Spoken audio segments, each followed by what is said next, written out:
Can't के अनुसार देश और काल हमारी संवेदना शक्ति के दो प्राग अनुभविक आकार है, जिनमें से ढलकर संवेदनाएं प्रत्यक्ष का रूप धारण करती हैं।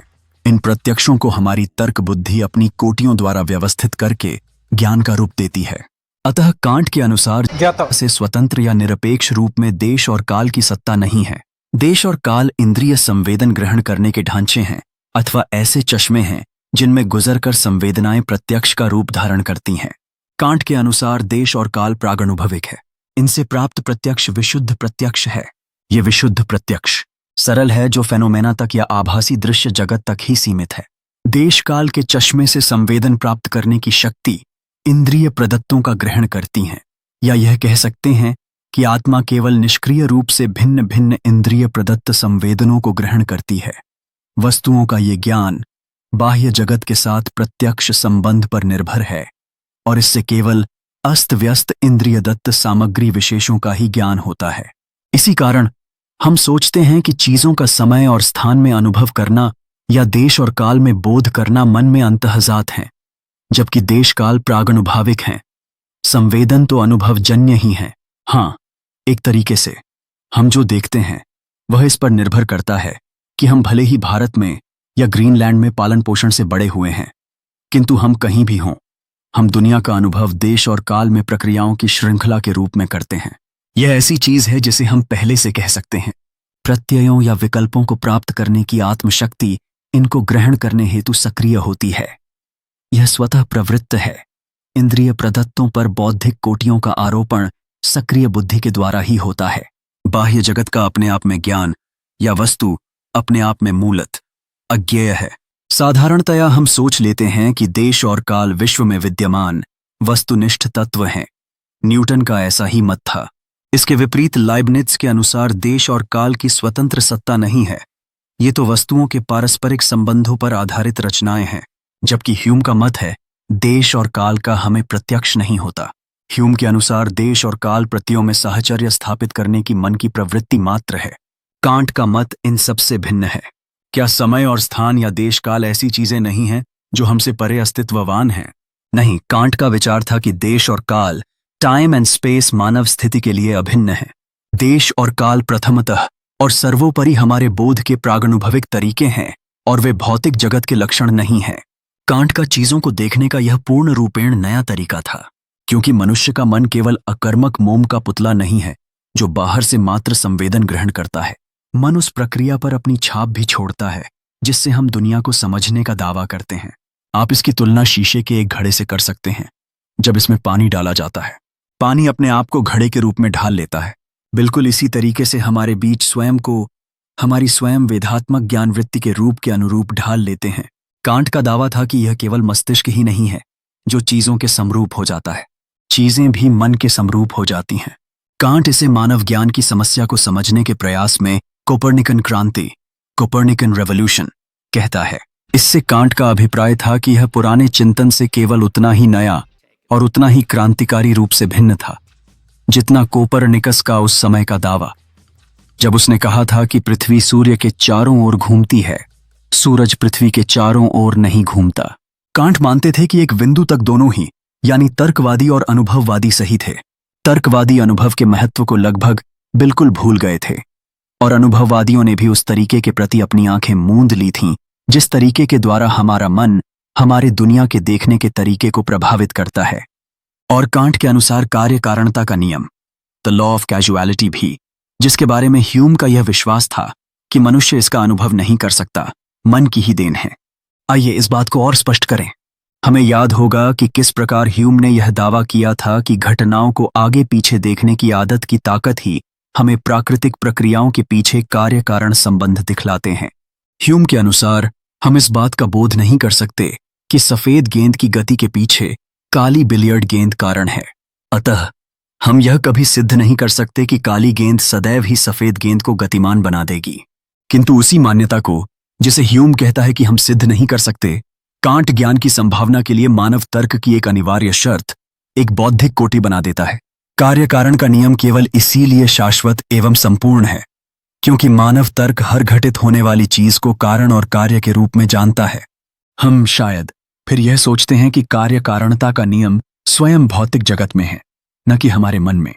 कांट का दर्शन कहता है कि यह नियम हम में अंतर्निहित है, एक बौद्धिक कोटि के रूप में। वह ह्यूम से इस बारे में सहमत था कि हम निश्चित रूप से यह नहीं जान सकते कि अपने आप में दुनिया क्या है।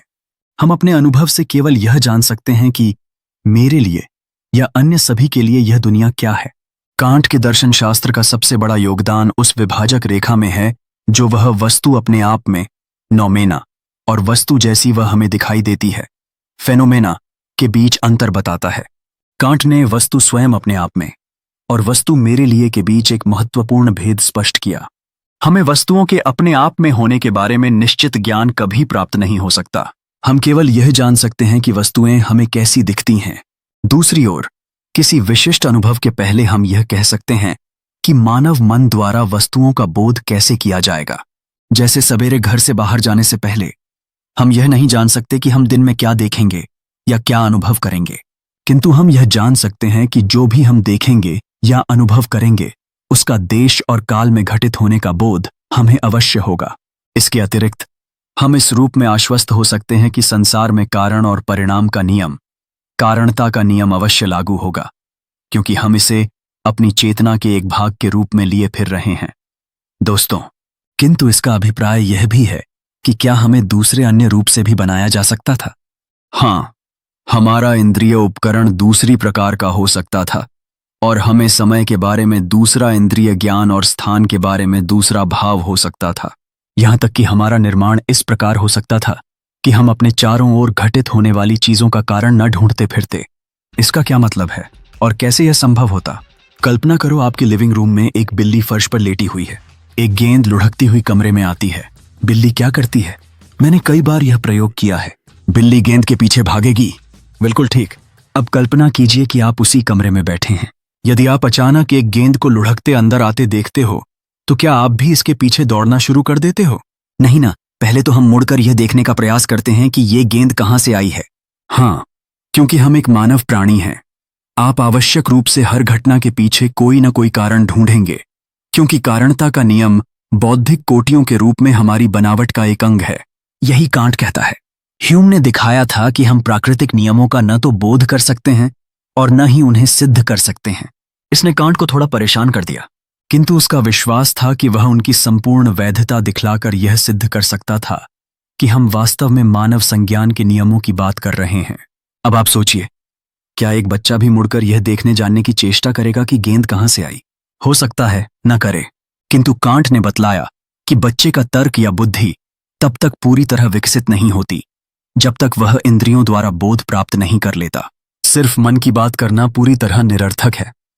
दोस्तों, अब हमें सब चीजों की गणना कर लेनी चाहिए। कांट के अनुसार दो तत्व हैं जो मनुष्य के दुनिया विषय ज्ञान में योगदान करते हैं। एक तो है बाहरी स्थितियां, जिन्हें हम तब तक नहीं जान सकते जब तक हम उन्हें अपनी इंद्रियों द्वारा जान नहीं लेते। इसे हम ज्ञान की सामग्री कह सकते हैं। दूसरी है स्वयं मनुष्य के अंदर की स्थितियां, जैसे समय और स्थान में होने वाली घटनाओं का बोध और कारणता के अटूट नियम के समरूप होने वाली प्रक्रियाएं। इसे हम ज्ञान का रूपाकार कहते हैं। कांट का विश्वास था कि हमारे जानने की सीमाएं हैं। हम शायद यह कह सकते हैं कि मन के शीशे, चश्मे व सीमा तय करते हैं। किस तरीके से? हमें याद होगा कि कांट से पहले दार्शनिकों ने वाकई बड़े प्रश्नों की चर्चा की थी। उदाहरण के लिए, क्या आदमी में अमर आत्मा होती है या क्या ईश्वर है? क्या प्रकृति अनेक सूक्ष्म अविभाज्य कणों की बनी है और क्या विश्व सीमित है या असीम? हाँ, कांट का मानना था कि इन प्रश्नों पर कभी भी निश्चित ज्ञान प्राप्त नहीं किया जा सकता। ऐसा नहीं था कि वह इस प्रकार के तर्क को अस्वीकार करता था।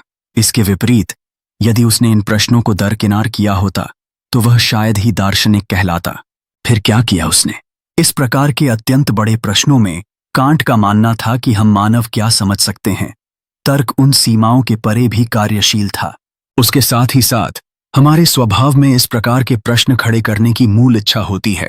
किंतु उदाहरण के लिए, जब हम यह पूछते हैं कि विश्व असीम है या सीमित, तो हम एक ऐसी संपूर्णता के बारे में पूछ रहे हैं जिसका एक बहुत छोटा भाग हम स्वयं हैं। अतः हम इस संपूर्णता को कभी नहीं जान पाएंगे। जब हम लाल चश्मे पहन लेते हैं तो हमने सीखा था कि कांट के अनुसार दो तत्व होते हैं जो संसार विषयक हमारे ज्ञान में योगदान करते हैं। इंद्रिय जनित बोध और तर्क। हाँ, हमारे ज्ञान की सामग्री हम तक इंद्रियों के द्वारा आती है, किंतु इस सामग्री को तर्क की कोटियों के अनुरूप होना है।